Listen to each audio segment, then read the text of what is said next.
Graça e paz, irmãos. Amados, nós vamos ficar de pé, vamos orar ao Senhor.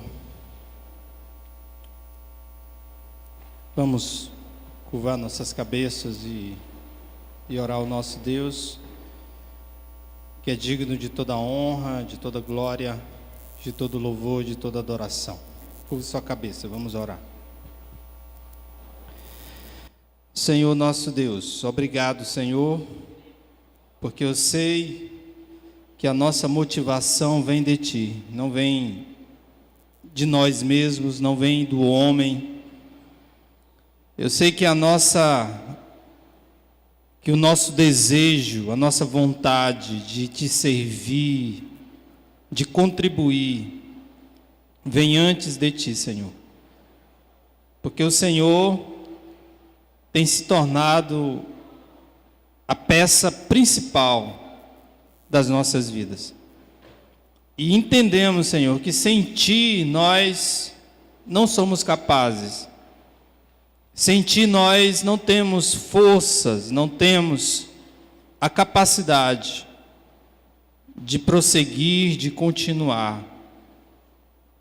Nós temos o sentimento de Moisés, que quando o Senhor disse para o seu servo que não iria com ele, ele disse que não sairia daquele lugar se o Senhor não fosse junto.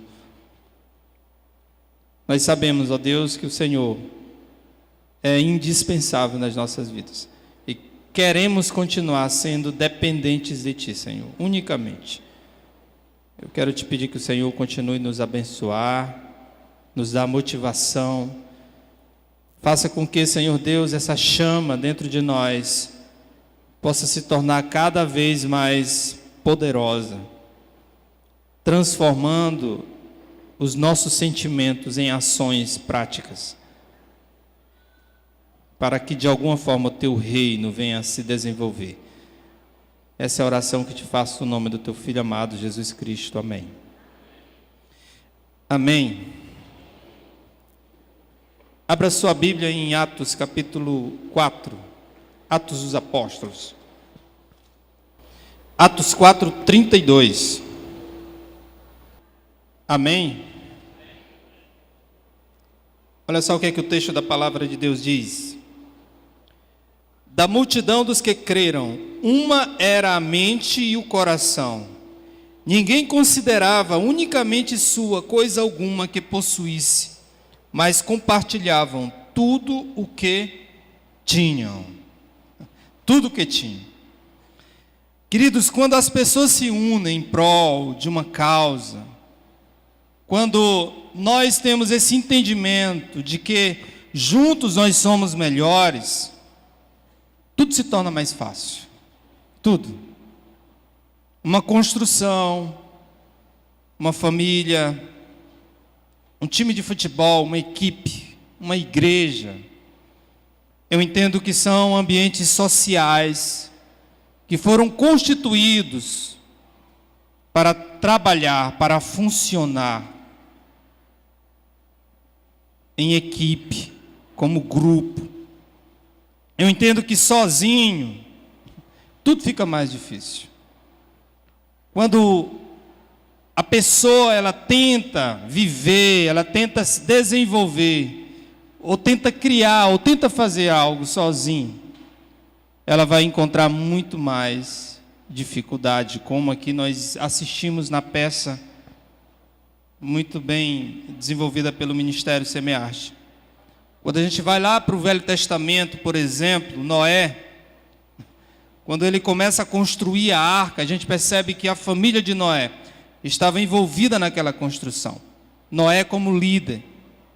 Quando Neemias se depara com a calamidade que se encontrava os muros de Jerusalém, ele se ergue, se levanta e rapidamente mobiliza o povo. E eles constroem os muros de Jerusalém de uma forma impressionante.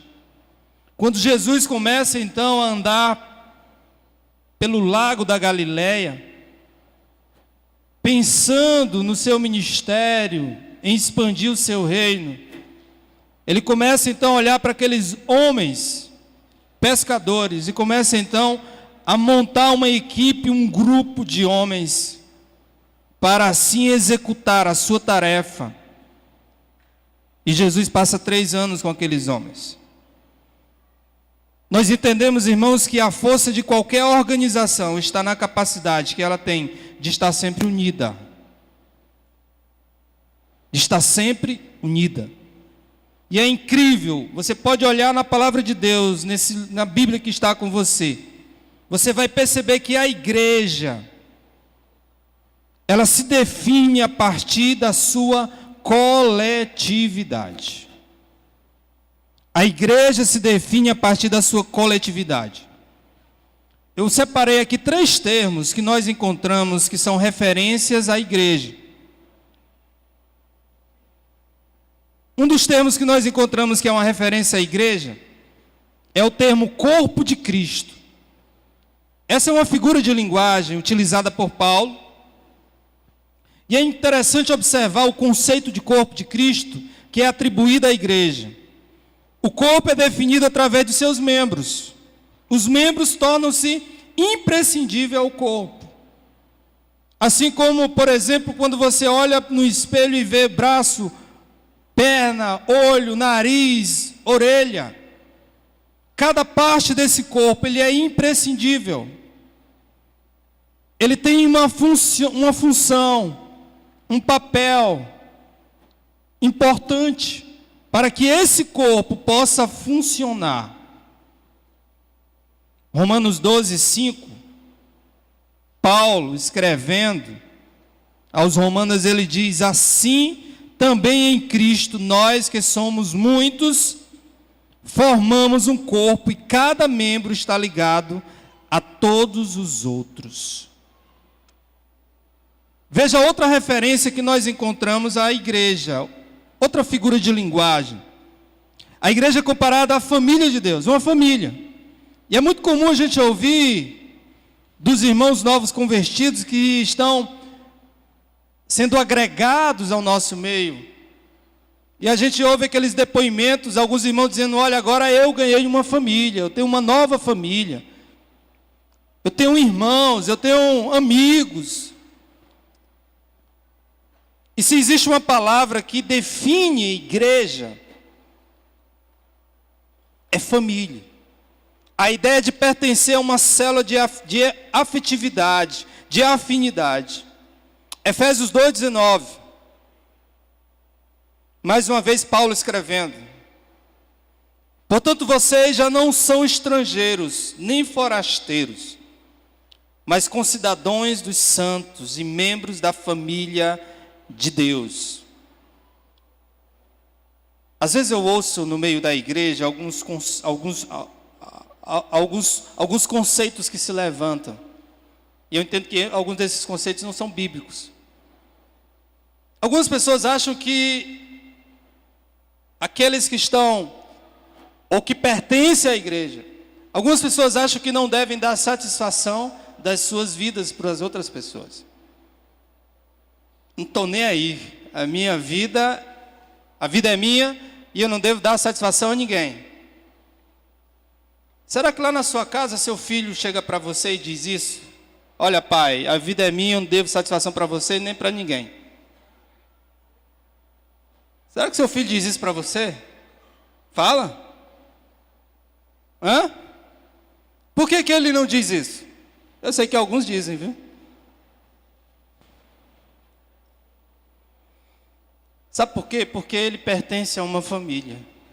E eu entendo que pertencer a uma família traz o senso e o sentimento de que eu tenho responsabilidade junto àquelas pessoas que eu convivo.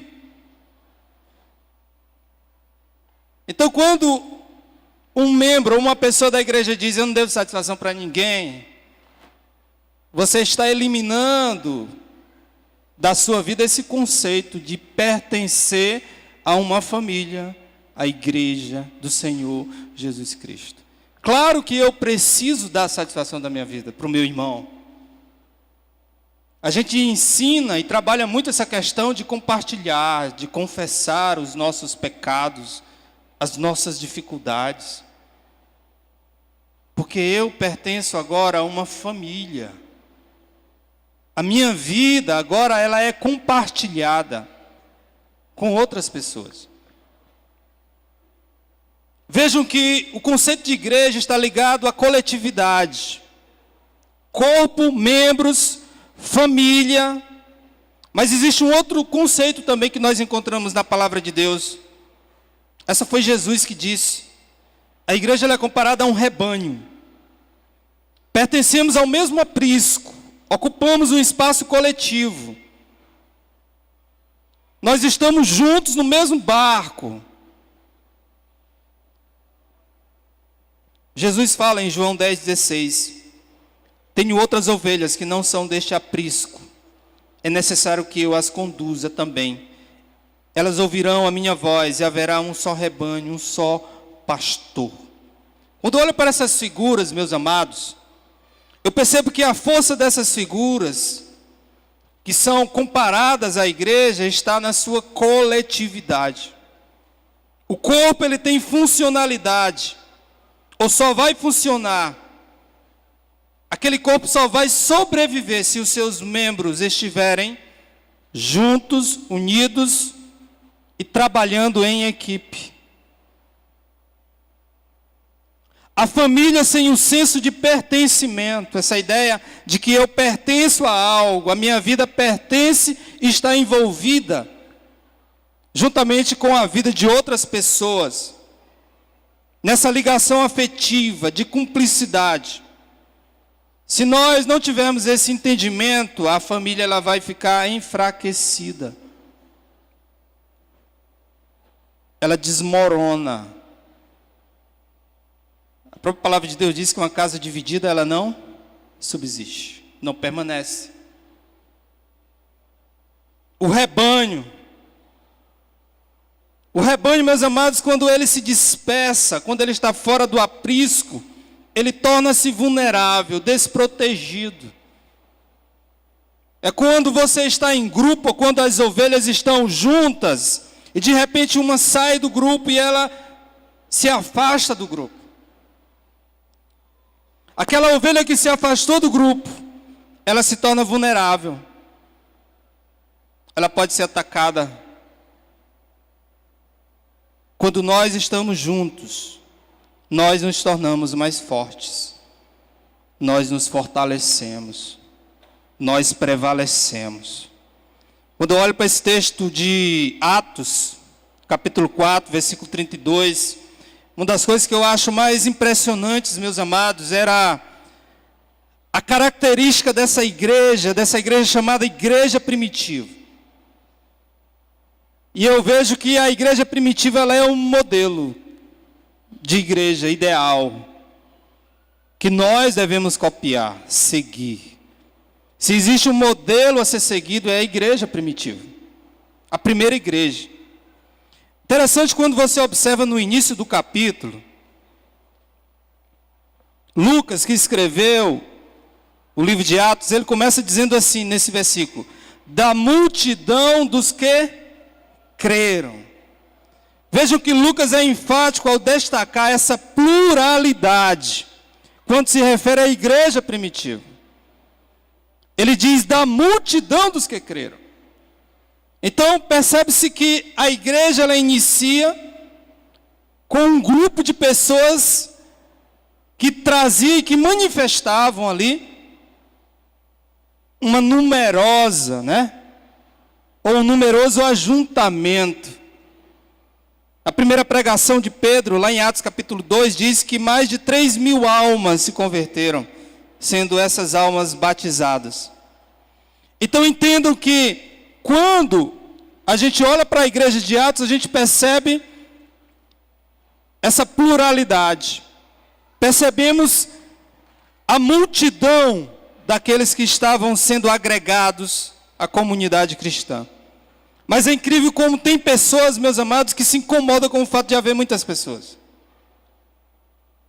Tem gente que não gosta de multidão ou de muita gente. Talvez você já ouviu isso, né, de alguém. Diz, olha, eu não gosto de muita gente, eu não gosto quando tem muita gente. Geralmente eu gosto de um ambiente onde tem poucas pessoas. Eu gosto do meu grupo, né? Aquelas pessoas ali que eu escolhi, que eu selecionei. Mas quando tem muitas pessoas, eu não gosto de estar junto. Eu prefiro ficar com poucas pessoas. Eu recebi uma ligação essa semana de do pastor da convenção, secretário da convenção, o pastor Robson.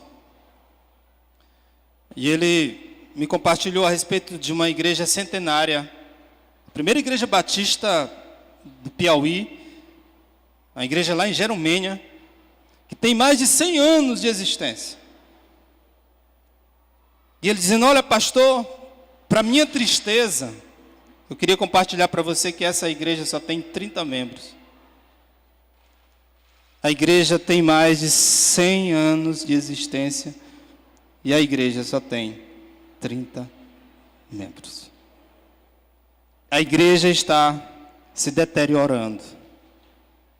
A igreja está simplesmente se tornando algo esquecido naquela cidade. E ele me ligou pedindo ajuda para revitalizar aquela igreja. Porque nem dinheiro, por exemplo, para comprar uma porta, uma janela, aquela igreja tem. Uma igreja que tem 100 anos de existência. Às vezes, meus amados, a gente pode se perguntar por que essa igreja ela não cresceu, não se desenvolveu. Sabe por quê, queridos? É porque às vezes existem pessoas dentro da igreja que têm essa mentalidade, que não é bíblica, de que a quantidade de pessoas, ou o grupo que nós temos, ele é um grupo fechado, não entra mais ninguém, eu não me relaciono com mais ninguém, é o nosso grupo. Se aumentar, o negócio vai ficar difícil, vai ficar ruim. Porque é muita gente para se relacionar. Às vezes as pessoas não querem dividir o mesmo espaço. E geralmente quando elas não querem dividir o mesmo espaço, elas criam cercas. Cercas. Eu vou construir uma cerca aqui e aquelas pessoas não vão entrar. Só entra quem eu quero, quem eu permito entrar. Eu abro a cerca, ela entra e fecho a cerca. Jesus nos ensinou a respeito da acessibilidade. É possível sim se relacionar com muitas pessoas, por mais que eu já possua um círculo de intimidade. Creio que todo mundo tem um círculo de intimidade. Todo mundo tem aqueles mais chegados. Todo mundo tem. E a Bíblia fala isso. Existem amigos mais chegados do que irmãos. Sei que era Jesus que estava voltando, irmãos, aqui, aí.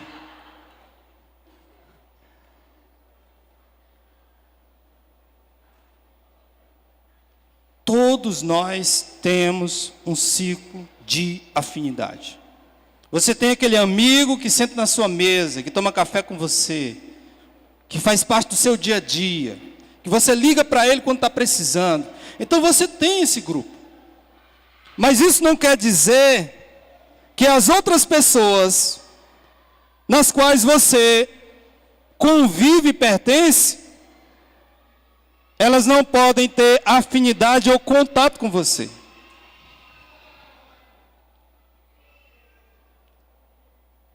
Vida de pastor é uma coisa muito, vamos dizer assim, intensa. Porque a gente convive com muitas pessoas. E essa convivência, ela é diária, constante.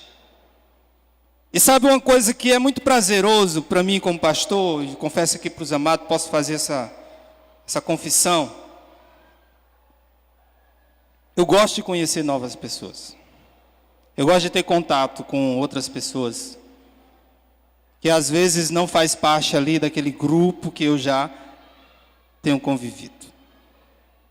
A gente viveu e tem vivido experiências incríveis. ouvido histórias de pessoas no meio da nossa comunidade, que você talvez não conheça a história dela, ou, sei lá, por ter já o seu grupo, você não se permite conhecer outras pessoas.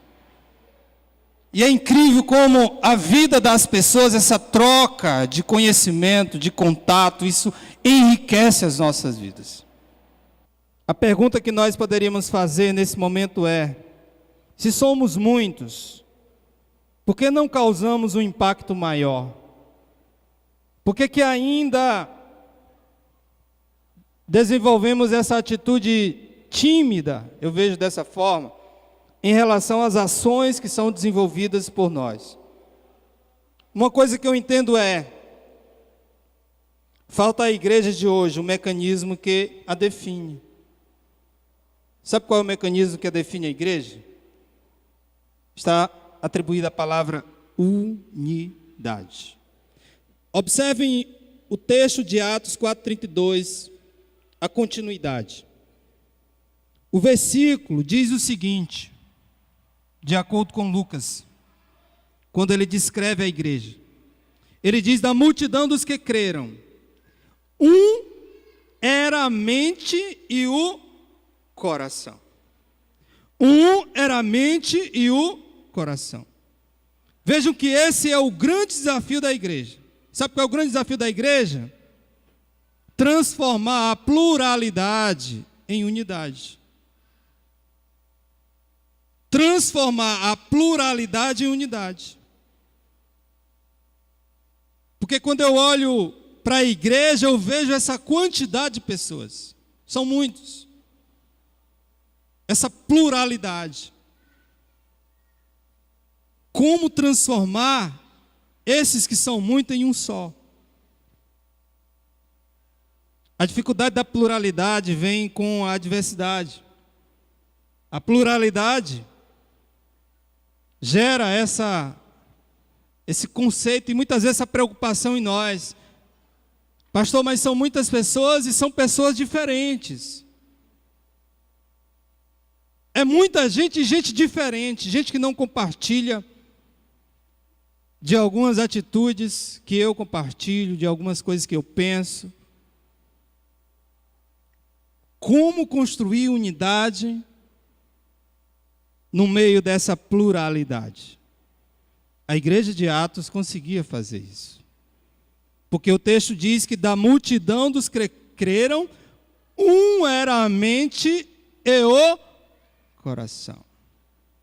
Aquela multidão, ela pensava a mesma coisa e sentia a mesma coisa. Olha só o que Romanos 12, do 4 ao 5 diz. Porque assim como em um só corpo temos muitas partes, e todas elas têm funções diferentes, assim também nós, embora sejamos muitos, somos um só corpo por estarmos unidos em Cristo. E todos estamos unidos uns com os outros, com partes diferentes de um só corpo. As diferenças nunca poderão ser vistas como um problema no nosso meio. Nunca.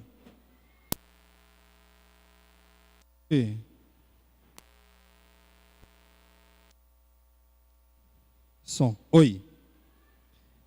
Às vezes você ouve de uma pessoa dizendo: eu não vou me achegar ou chegar perto daquela pessoa porque ele é muito diferente de mim. Os gostos dele é diferente do meu. Portanto, eu não quero me aproximar. Aquela pessoa é muito lenta, eu sou um pouco mais ágil. Às vezes nós nos deparamos com a dificuldade, por exemplo, entre os jovens e os mais idosos. Cria-se, às vezes, uma dificuldade entre eles, né? Às vezes os mais idosos não entendem os jovens e os jovens não entendem os mais idosos. Não é isso? Mas é possível, queridos, nós andarmos juntos, compreendermos a natureza de cada um. É possível nós sentarmos com um idoso, um jovem sentar com um idoso, e ali construir um diálogo de respeito, entender as suas dificuldades, de ajudá-lo, de poder contribuir com a vida daquela pessoa. A igreja, ela possui essas diferenças, e essas diferenças, elas são essenciais. Quando eu olho, por exemplo, para o meu ambiente familiar, eu sou muito diferente da minha esposa. E aí nós temos uma filha também que ela é diferente de mim e da minha esposa. E aí estamos esperando mais um filho que vai ser também diferente. Então, como unir os quatro? Como construir uma unidade entre nós, em meio a essas diferenças? É simples. A igreja de Atos, ela pensava sempre no coletivo. A igreja nunca pensava na individualidade. Porque quando eu penso apenas em mim, e passo a querer viver esse egoísmo, isso com certeza vai causar nos seus relacionamentos e no meio da sua família, da igreja, ou de qualquer lugar, vai construir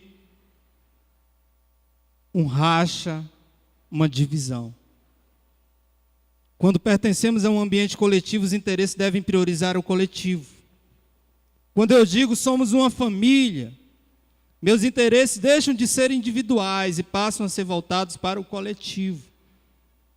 Você não consegue, por exemplo, comer ou lanchar sozinho, né? Antigamente, quando você era solteiro, você ia para uma lanchonete, comprava ali o salgado, ia lanchar, comia. Numa boa, não pensava em nada. Hoje, quando você vai em algum lugar, eu, por exemplo, quando vou no shopping, gosto daquele sorvete simplesinho de R$2.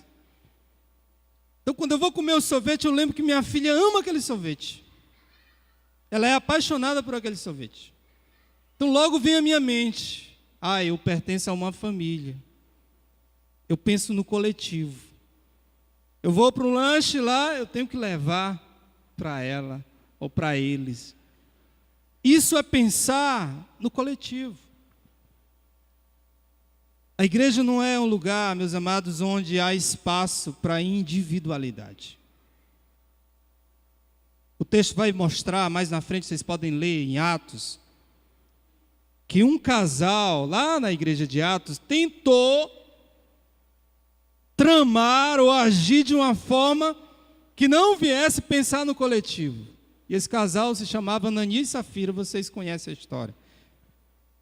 Eles destoaram. Tentaram pensar só neles. E se deram muito mal. Porque aquela igreja era uma igreja que estava unida de pensamento e de sentimento.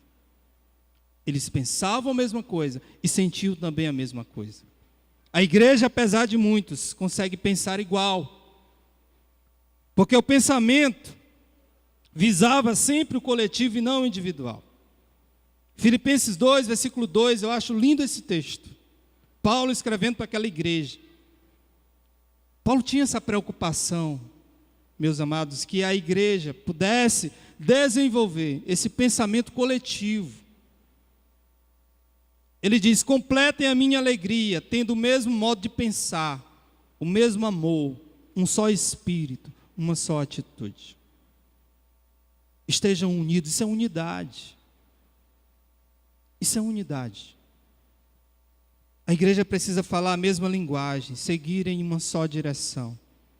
Quando ela faz isso, ela amplifica seu potencial. A soma de muitos gera um potencial incrível no meio de qualquer comunidade. A gente tem experimentado algumas ações incríveis aqui na igreja.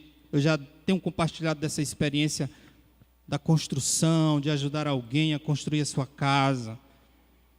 E é incrível, irmãos, que às vezes o pouco que a pessoa tem, quando junta com o que o outro tem, a gente consegue fazer coisas grandes. Coisas grandes. Eu fico impressionado com a igreja de Atos, porque é uma igreja que se inicia com 3.000 pessoas e que tinham que se deparar com grandes desafios. O desafio da perseguição. A gente pensa que, e a gente tem falado muito sobre crise. Mas, queridos, não queremos saber a crise que aqueles irmãos viviam, as dificuldades que eles viviam. Mas sabe como foi que aquela igreja conseguiu superar todas as suas crises? Estando junta e unida. Ninguém foi capaz de parar a igreja. Ninguém. Até o império, o maior império da época, tentou de todas as formas destruir aquele povo. Mas parece que quanto mais eles tentavam destruir aquele povo, mais aquele povo se fortalecia. Sabe por quê? Porque eles estavam unidos, estavam juntos. Quando a Igreja Católica viu, quando o Império Romano viu que eles não podiam destruir aquele povo, eles tentaram criar uma estratégia de tentar unir aquele povo e trazê-lo para perto deles. E instituir uma religião, ou construir uma religião. A igreja possuía, meus amados, um só coração. O mesmo sentimento era compartilhado por todos. A causa de um era a causa de todos. O problema de um era o problema de todos. Como diz em Atos 4:32, ninguém considerava unicamente sua coisa alguma que possuísse, mas compartilhavam tudo o que tinham. Existe um texto em Romanos 12:15 que Paulo fala: alegrem-se com os que se alegram, chorem com os que chorem. O sentimento era o mesmo. Não era aquela coisa tipo assim, eu sinto isso, essa ideia que a igreja está bolando, eu tenho um pensamento diferente, eu não sinto isso aí. A igreja, meus amados, ela vivia o mesmo sentimento. Quando havia uma necessidade para ser suprida, todos se envolviam. Não era só meia dúzia de pessoas. Não era só um punhado de pessoas que se envolveu. Eram todos. Entendam, olha o que o versículo diz. Ninguém considerava unicamente sua coisa alguma que possuísse, mas compartilhavam tudo o que tinham. Da multidão dos que creram.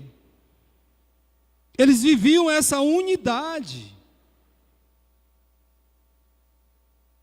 Ou seja, a casa do irmão caiu, aquilo foi de alguma forma compartilhado, houve uma necessidade, então a igreja se reunia como um todo.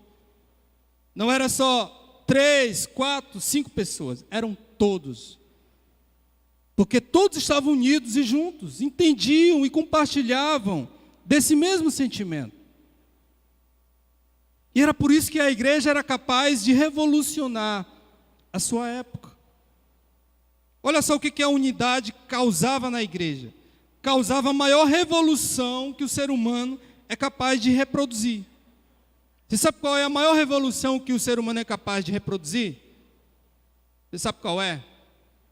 No meu entender, é o senso de partilha, de compartilhar. Quando nós temos esse senso de partilha, eu não estou preso àquilo que eu julgo ser meu. Eu passo então a entender que aquilo que eu possuo, de fato, não é meu. Eu compartilho. Eu estou disposto a partilhar.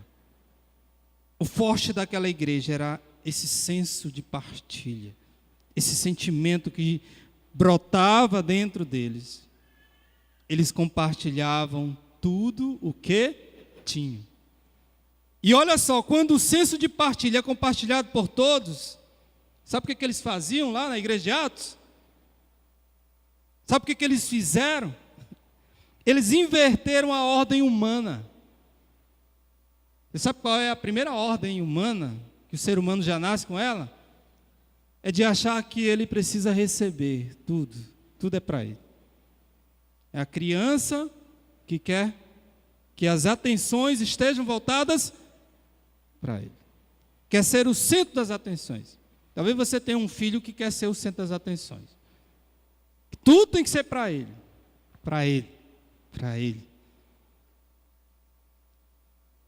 A igreja, ela inverteu essa ordem humana de achar que tudo tem que ser para mim.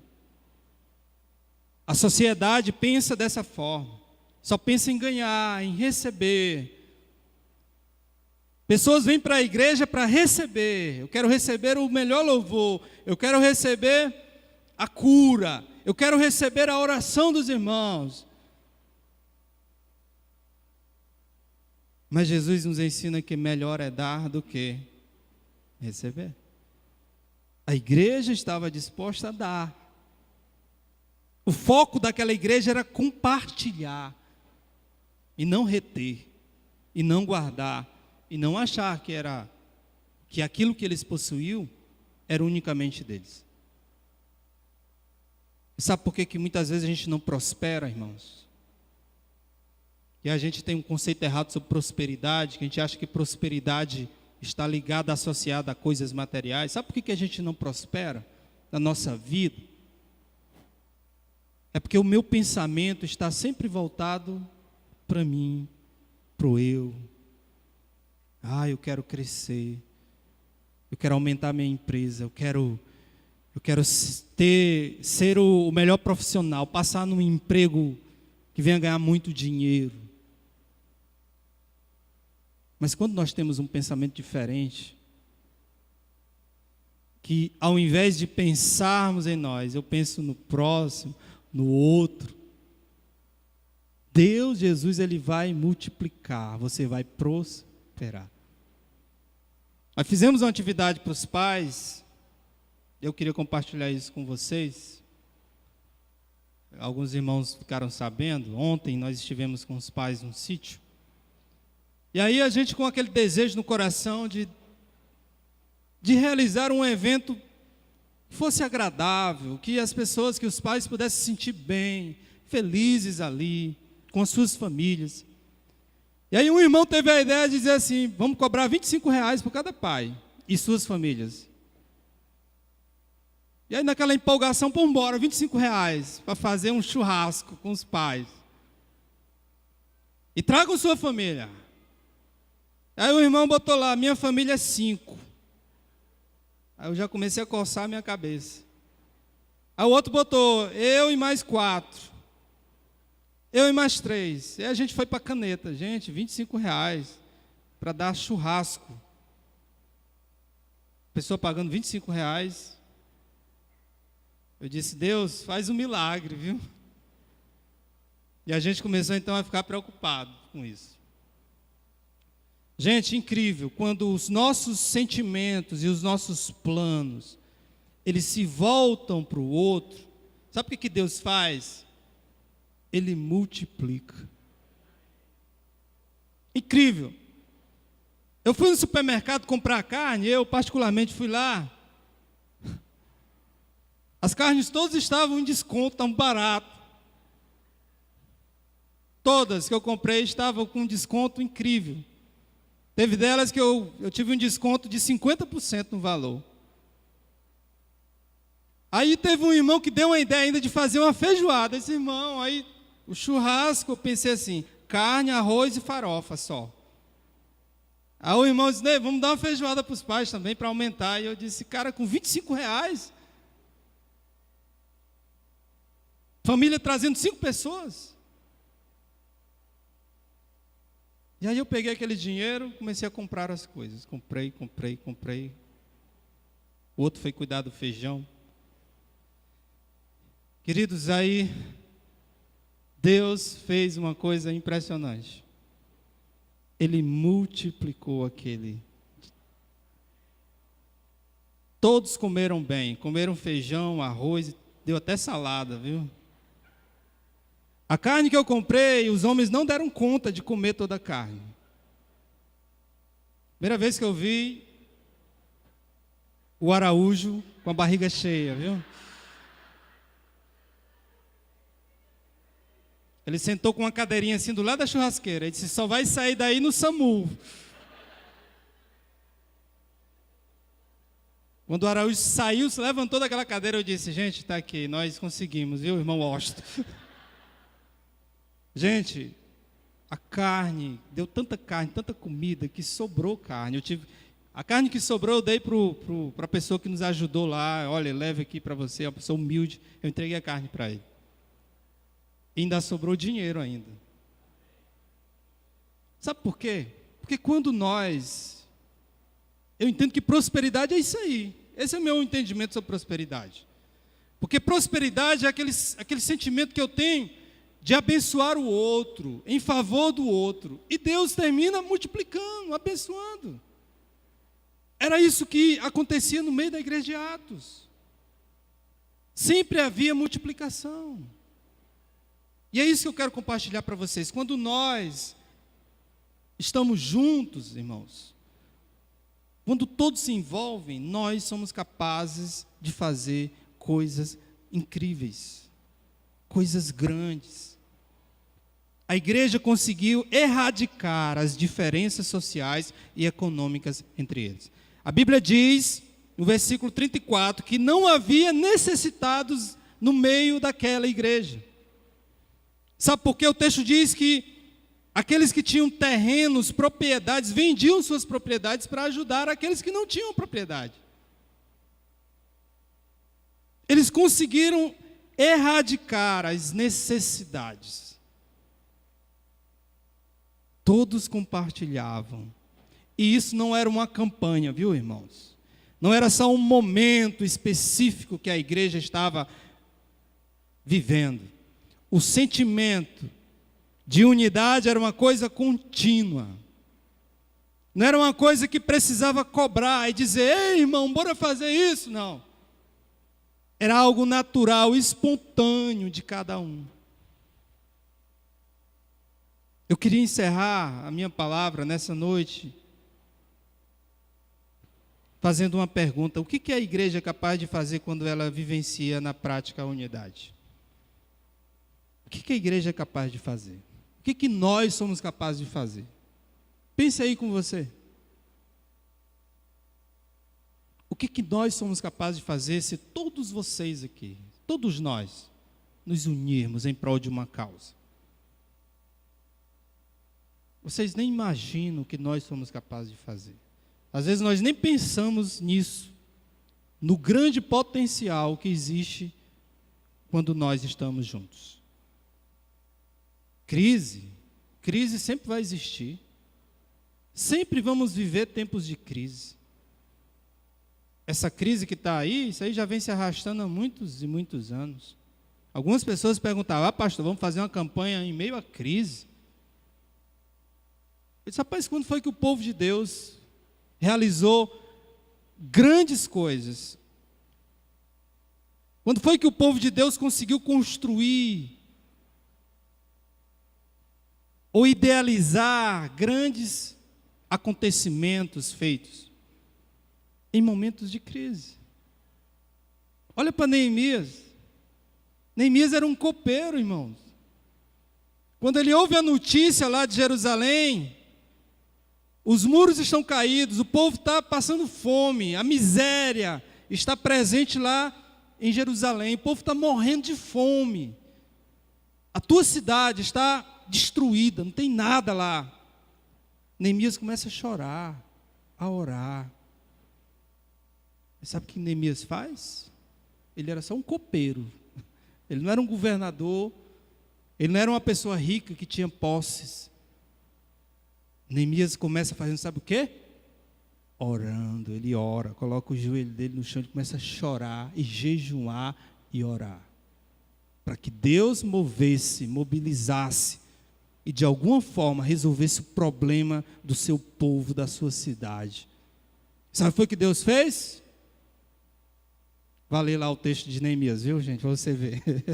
Neemias capítulo 1, 2, 3, você vai ver o que Deus fez através daquele homem. Coisa impressionante. Sem nada, ele fez uma coisa extraordinária. Então, o potencial, a força e a capacidade não está só em mim. Se eu pensar dessa forma, não vou chegar em lugar nenhum. A força, o potencial e a capacidade está em todos nós. Juntos nós somos melhores. Amém? Que Deus nos abençoe, hoje e sempre, que possamos nos envolver nessa campanha que nós iniciamos hoje, aqui nesse lugar. Eu queria também, eu sempre faço isso, eu sempre abro essa oportunidade. Porque pessoas entram aqui, nesse templo, muitas vezes com seus corações desejosos por Deus, sedentos de Deus. Vêm para cá para ouvir uma palavra e querem receber de Deus algo especial. Então eu queria lançar esse desafio. Você que entrou hoje aqui,